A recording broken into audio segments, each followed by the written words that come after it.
Benji, it'll be a long way back.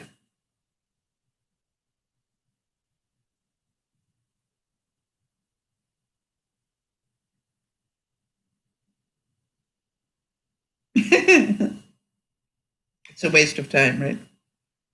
There we go. Okay, hang on. I know you can see it, but I can't.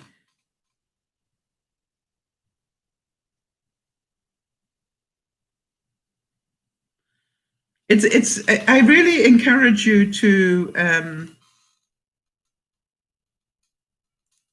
listen to the broadcast, because it talked a lot about not just the fire, but what I did and how I kept control, which to me was the bigger story.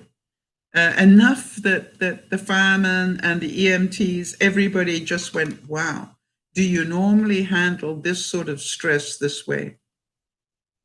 That was, they said they'd never seen anybody watch their house burn and talk like they were at a cocktail party.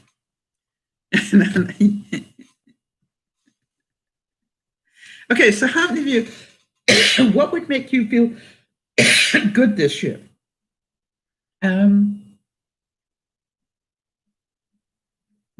really believe that getting back in my house will make me feel good. I'm also, as soon as I've got the last of my Christmas delivery stuff done, I am putting up the easel and I'm going to start to paint again.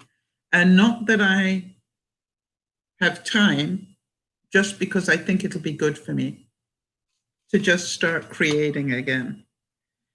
So I've got to wait for the drop cloths to arrive so I don't mess up any furniture and stuff here. But that is on my goal now that I've got this incredible easel waiting to be constructed, and I'm certain you all want to see that. Jody's saying, I'd feel great if I could continue to offer support to our DearMamaSal extended family and reach out to my community to help feed neighbors in need. Awesome. What a great thing. Manon is saying, you're an amazing woman. They did not know that before coming to your place. No, I know. It's amazing, Manon, how many people, how many of the insurance people, everything else just said to me, because I was being funny. And that's why you need to listen to the broadcast, because it talks to all of that. And Manon, be careful what you wish for. I used to lie in bed at night going, I know I need a new roof. And I know I need a new bathroom. And I know I need, and the list went on. I need a new water heater. And how am I going to pay for all this? Guess what, Manon?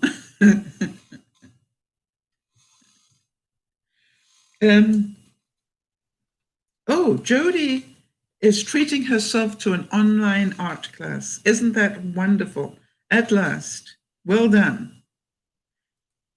How about this one? How many of you plan to be kinder to yourself and to others this year? That is your plan, to be kinder to yourself and to others. Now, Jody's already said, that she's going to be baking more for her less fortunate people. I think that's wonderful. And so, to me, I think it's just, we all need to be doing what we think we can. Yeah, Manon saying, be careful what you wish for. Manon saying, yes, I wished for more rest one year and then got a back injury. It's amazing how the universe listens, doesn't it?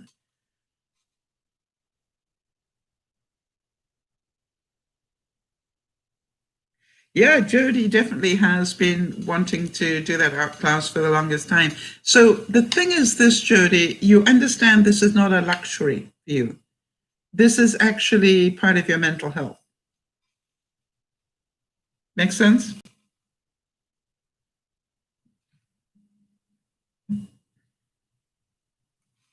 And that's the one thing I'm going to ask you all. What are you going to do for yourself this year? Never mind for others.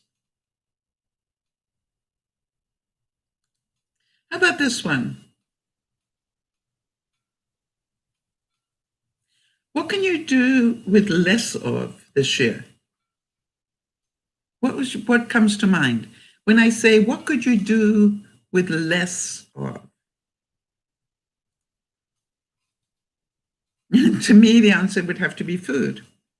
I cannot believe how much of my house here is taken up with food. My fridge is full, my cupboards are full, and I have a store area now with extra food.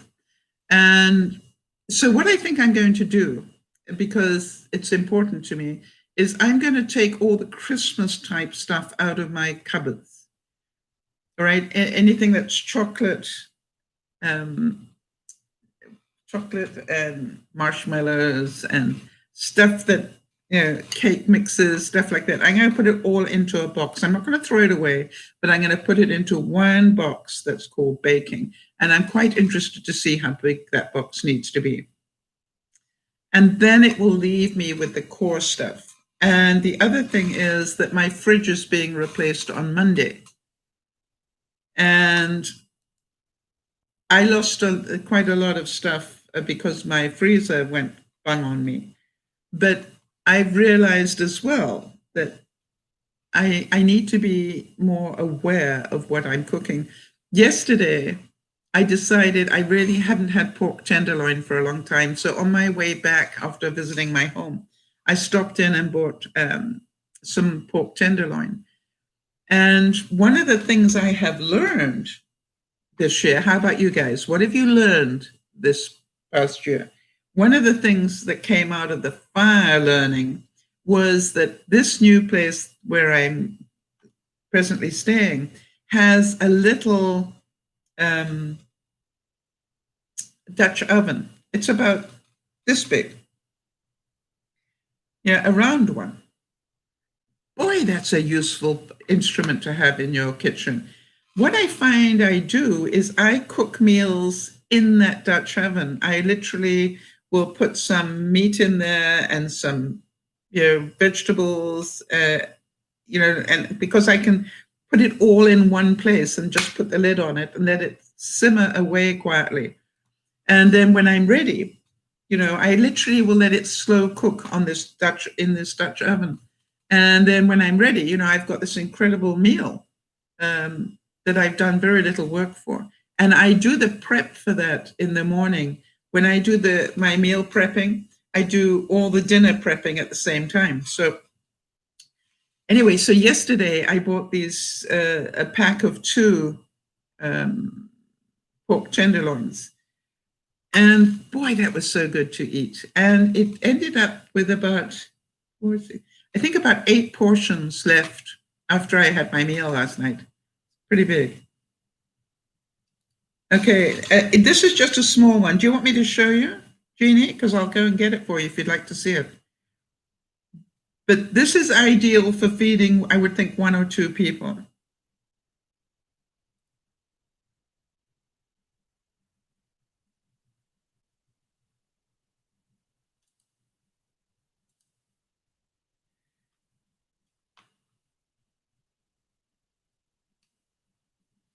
Hi, Guy. Wow, isn't that kind of you? And Guy is saying that hey there, this is Guy. I hope that's the right way to pronounce it, right? From Brazil. Hola. You have no idea how your videos help me with learning English. Isn't that interesting? Okay. Just hold on one second. Let me get it because this is really a cute thing and I cannot believe I use it just about every day. Hold on a second. I might have to dig it out of the dishwasher.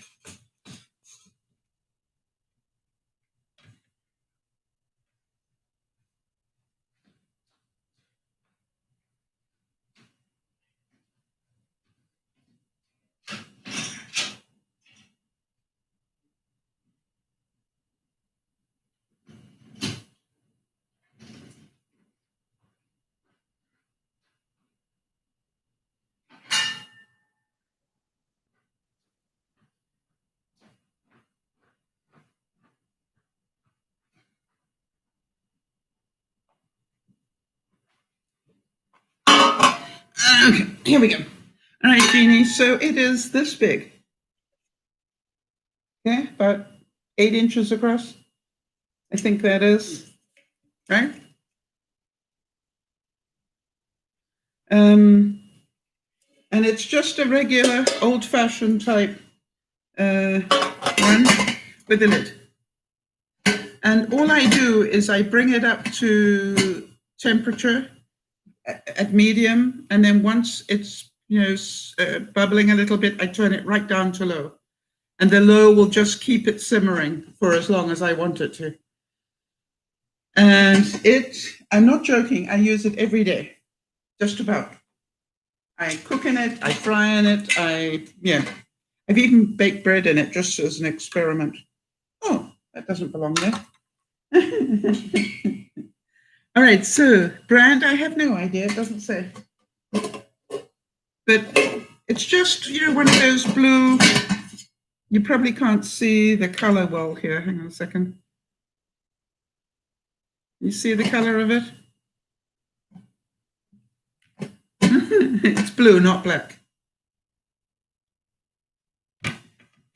I have no idea of the brand. It just doesn't say anywhere, sorry. But I think it just came from a superstore somewhere. So I will see if I can find one on Amazon and put up a link. How's that? And Jody will help me with that, I'm sure. Okay, so, but the thing is, less size. Let me explain to you why, Jeannie. Hi, Jamie. Happy New Year. The reason I find it interesting is because I don't overcook in this, right? Because you can't. But it's still big enough if I need it to cook, certain things in.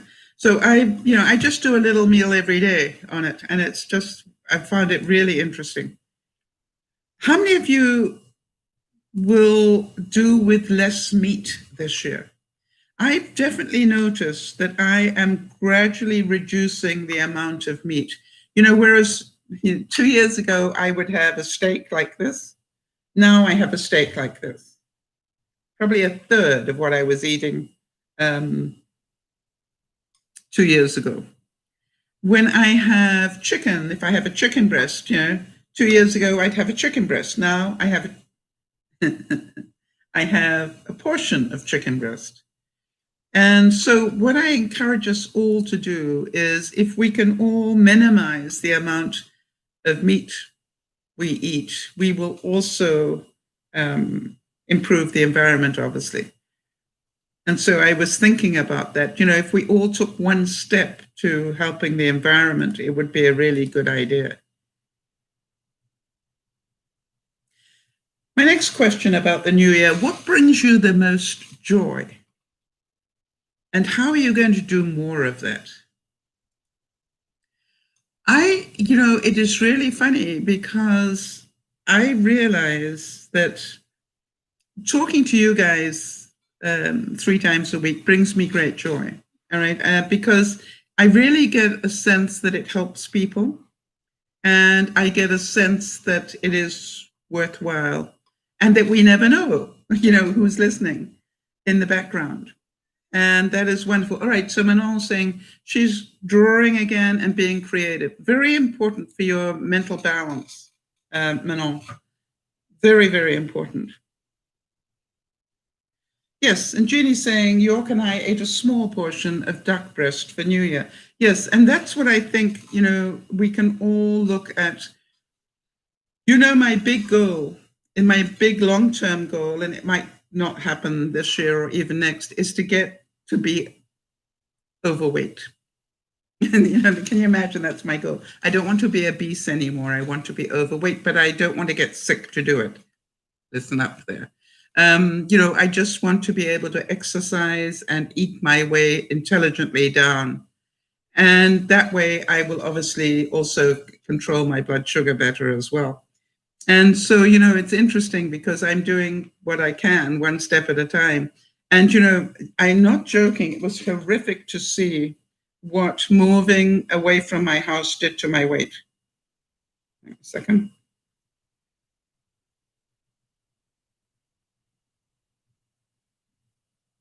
And to me, it was just amazing to see that.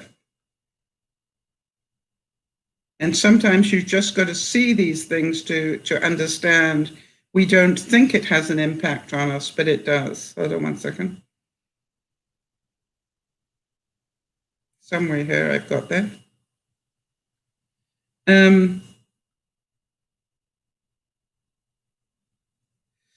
Okay, look at this spike here. That is since September. You know, I was busy dropping weight, and then boom. And so what I realize is that I need to, give myself permission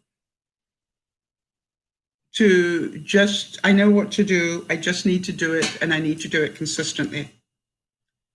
And that is, that is up to me. Nobody can help me. I have to make that decision every day, that this is what I'm going to do, is I'm going to eat better. Jody made a comment, which I thought, Jody, I would appreciate it if you keep sharing these nuggets with us. One of the things Jody's nutritionist said to her was, eat your main meal earlier in the day. All right, how many of you eat your main meal late at night or late in the afternoon, early evening, or when do you eat your main meal of the day? And Jody, I was listening to you on that one, and I've started sort of having my main meal about 4 o'clock now. And then I have little bits after that. Candy. So I thought that was a really interesting nugget. If possible, almost have your main meal for lunch. It's better for you. And then eat healthily after that, if you can.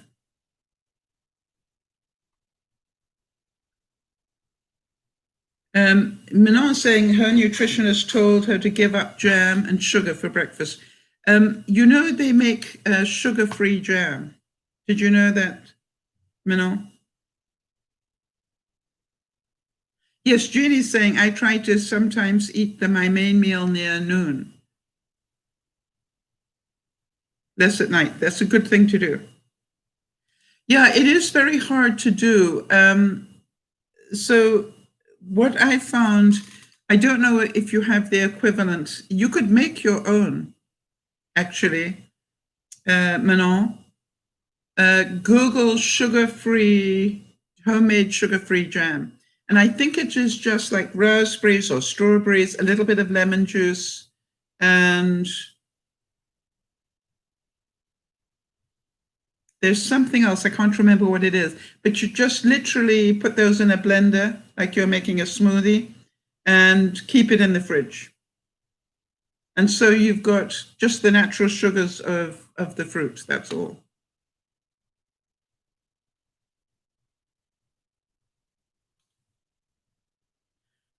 It's interesting. Manon's saying that she now has a salty breakfast.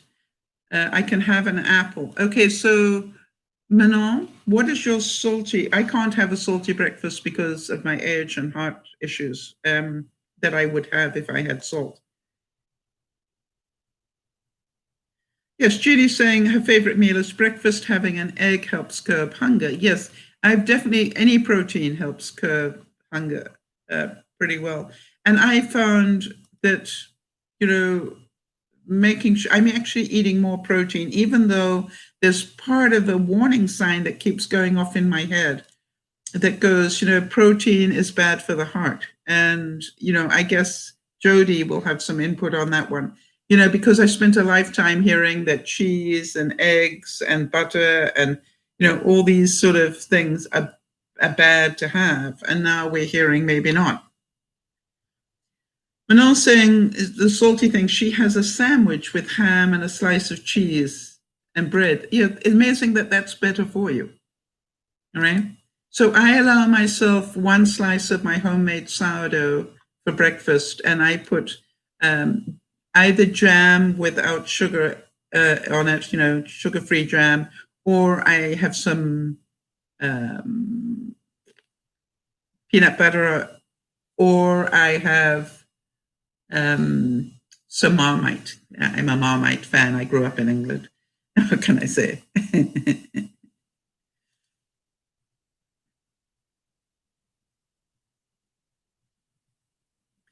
Do you think that you would feel better if you learn to be more understanding of other people? That's my next question. In the meantime, I'm going to be reading some of the comments here. Jeannie's saying, English muffins, skim milk, scrambled egg, great breakfast for me. Yes, I love that. Eggs anyway is great for breakfast, right? And Vrinsky saying cheese and eggs and butter. You just mentioned everything I ate for breakfast today. Now I feel guilty. No, don't feel guilty. It actually turns out that even though my conditioning at my age was that those were not good for you, we're now hearing they're not as bad for you as we thought. All right, so Jody's saying, I think that comes from a very high protein and high saturated fats diet, the heart issues. All right, like for instance, Jody, because we can throw that out. Up to what percentage of protein do they recommend now? Because I think I heard you say that the difficulty you have is coming up to enough protein as called for by your nutritionist, right? That's being a challenge for you to get enough in. And I thought that was interesting.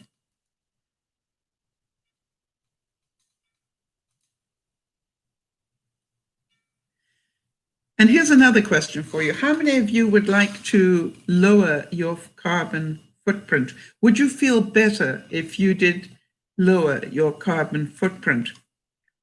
And if so, what were you going to do about it?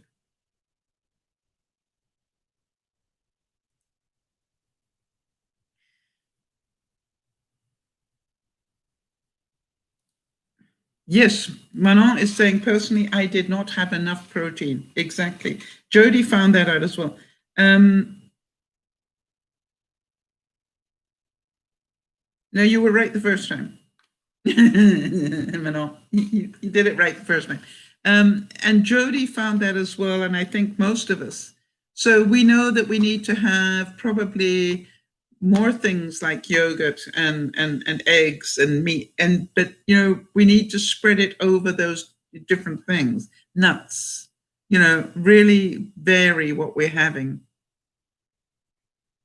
All right, here we go. You would need to have astronomically high every day in fat and protein for a prolonged period. My nutritionist suggested 65, is that percent? 65 grams minimum and up to 95 or 100 grams per day. All right, what is that in ounces? Because some of the viewers are American. Hang on, let's see that 100 grams in ounces.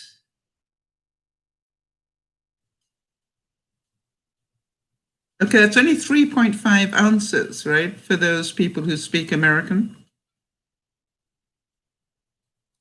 Yes, Jeannie's saying she worked for a Canadian doctor who said eggs were fine. Yeah.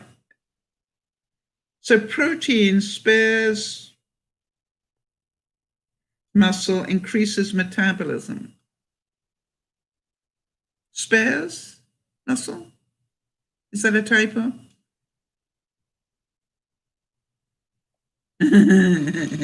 Yeah, most people talk grams, Manon. It's just the Americans that don't. And two small islands somewhere in the world don't either. All right, Kez, hi Kez, always good to see you. Kez is saying, hi, I heard a saying about food years ago, followed for a short while, that I should start following again. Eat like a king for breakfast, a queen for lunch, a pauper for dinner. A pauper is a very, very poor person, right?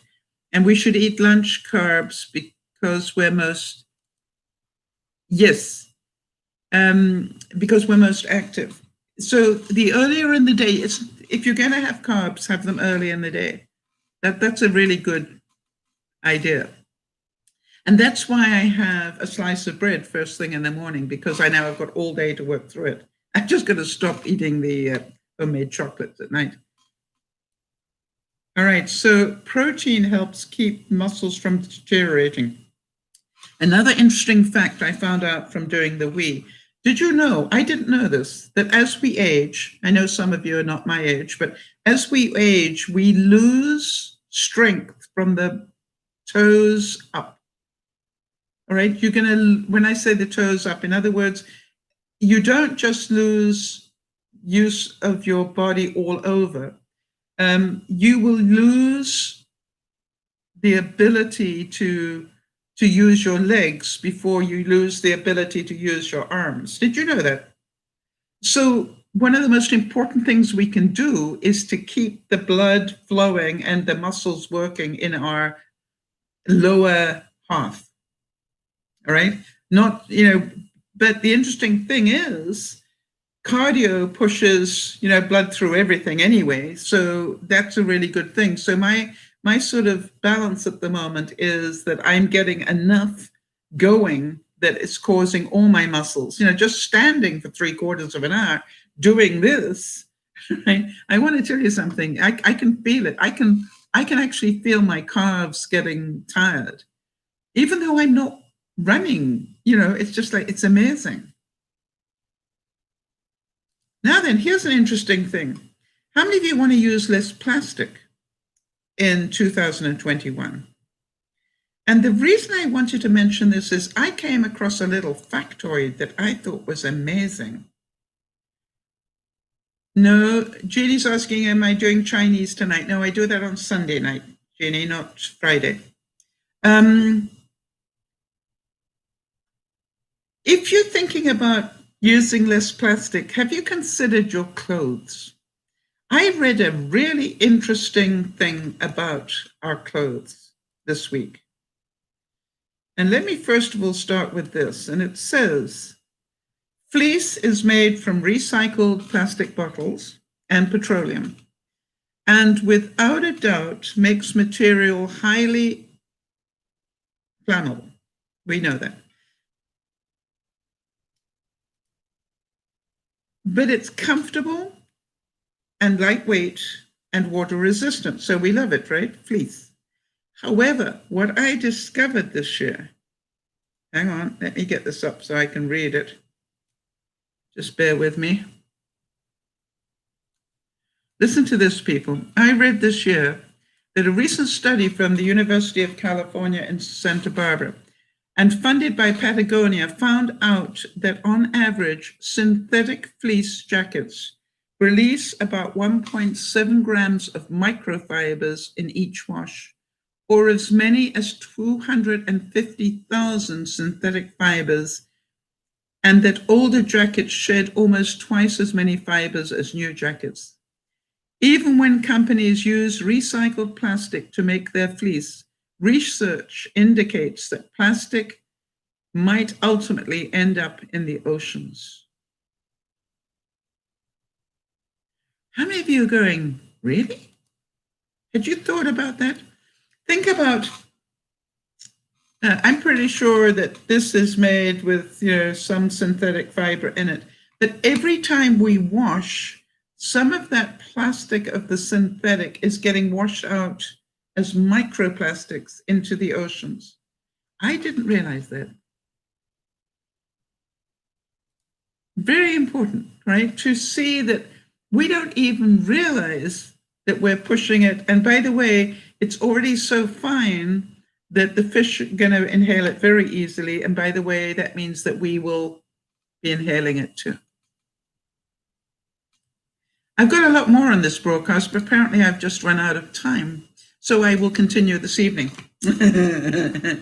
I hope that you found it of value. If so, what did you enjoy about it? And, I always like to know, what is it about this broadcast that made you go, wow? I would ask you all to remember this is a new year, not just happy new year, happy new year. We need to just take a moment and understand we will create our own best year of our life if we want to, or we will blame the pandemic and we will find excuses for everything. I definitely want to challenge you all to give less excuses for anything. If you want to exercise, we will know because you'll be doing it. You won't have 1,001 reasons why you're not doing it. How many of you know that I want to lose weight? And how do you know that? All right? And I will keep talking about my journey of trying to lose weight because I want to do that. And I know that if I talk about it and I continue to do it, it's been a long journey. But you see, giving up smoking was a long journey. All right. So Jeannie's saying, I made sure I went up and down the inside stairs on New Year's Eve. Yes. I'm walking up and down stairs far more than I ever did last year. No doubt about it. I just, it's difficult in this building because there's not a straight way of doing it, but I definitely make a point of walking up and down at least 2 or 3 flights of stairs whenever I can. And so, it's all about, let's do this. Hi, Sandy, good to see you. Let's do this. I want to thank all of the members of the fitness group that gets together privately on DearMamaSal for all their support and their accountability. One of the things that I have definitely noticed is that some people are really accountable for what they're up to. And I can see the difference that's happening in their lives. And that to me is really important. So thank you all for doing that. And I hope you'll still be with me for the next year. Jody's saying, I liked hearing about the intentions we're making for the coming year and the challenges we've been through. We are a resilient group. You bet we are. And none of us know the challenges that we will face in this coming year. Manon wants to be part of it's not a secret group. It's called the fitness group, Manon, but it's about mental fitness more than, it's about accountability and being able to talk about what it is that you want to achieve and be accountable for achieving it. A lot of people join and then just drop off because they don't want to be that accountable. But some of us are just there, and there and there. And so you can tell, who really wants to get things done. So Manon, I will make sure that we add you. No problem at all. All right, so people, this is a new year. No, Manon, no secret handshake. No, we don't have any initiation whatsoever.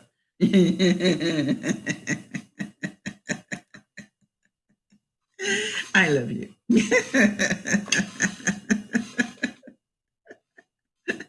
So we'll see you again at 7 o'clock tonight. This is DearMamaSal saying, Manon, thank you so much for being here. And I will send you the link to the story and I will send you some pictures. Bye-bye, everybody. Have a wonderful afternoon. We'll see you at 7 o'clock for Coping with Life with DearMamaSal. Okay. Bye-bye for now.